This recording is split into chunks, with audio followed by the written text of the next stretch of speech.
All right, so we had the intro to the quadratic formula, then we had a video on how to simplify your answers. And so this video is going to just focus on some of the problems that kids run into when they're doing the quadratic formula. A lot of videos will tell you how to use a quadratic formula, and you're like, oh, I just plug things in and I go from there. And that's true, but there's all these things that come up. So first, we did talk about this before. You probably already know it, but I want to make sure I re-emphasize it because of the way this works. Remember that you have to make your quadratic formula equal to 0. So a lot of times you'll encounter equations that look like this one here. So the first thing I have to do is I have to put it in ABC format. And it's very important that you put things in the right place, because if you've got the wrong number in the wrong place, they're going to end up in the wrong place when you do the formula. So you could see I just moved these over to the other side. Plug them in like so. You can see where everything goes. There's my b terms, a, c, 2 times a. And then from there, it's pretty straightforward. You just simplify it, okay? So number one, make sure you've got things in ABC format.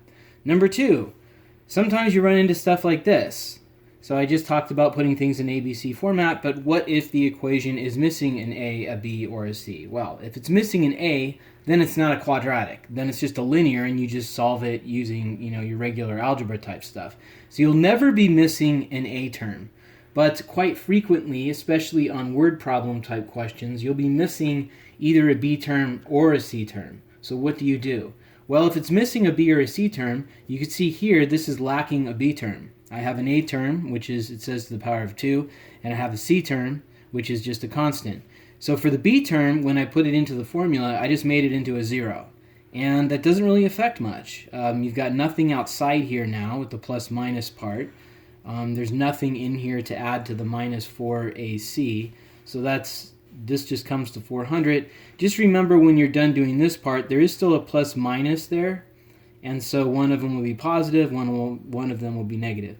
The other thing I want to point out really quick is, unless you're asked specifically to do the quadratic formula, a lot of times what happens is, once I teach this to my students, this is all they use, because they don't have to think about anything else, and it always works. However, if you look, this is a perfect square.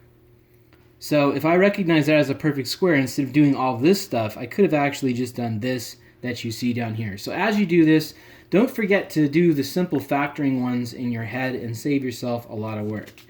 And then last is this. So it's got some of the same things going on for it that I just talked about. We've got things out of order here, so I put it in ABC format. And one thing I made a little note of is, a lot of times when you're at this point in the year, whether you're at the end of 8th grade or maybe in Algebra 1, you're not really showing the additive inverse anymore. You're just simply rewriting your equations. And so a lot of times people take the numbers over here, over on the right, and put them on the left. And that's what I'm doing. However, don't forget that the signs switch when you do that, okay? So don't just go so fast that you just take the numbers that are there and then put them over. Be very wary of that, because that's a very common mistake. So I've got everything put inside my formula here. So I have my minus b squared minus 4ac over 2a.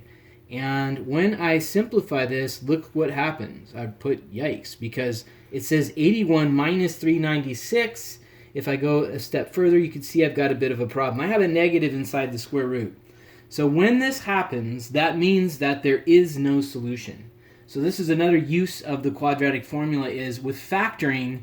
We talked about this in some of the early videos. The only thing you know is that it's not a rational number. So if you start trying to factor and it doesn't work, you just say, well, I know the answer isn't a rational number. It could be irrational. But with the quadratic, you can actually prove that it does, in fact, have no solution. And that is only until Algebra 2, when you learn about imaginary numbers. There's always a solution, but for right now, this is what you would write. You just write that there's no solution. There's not a real number solution.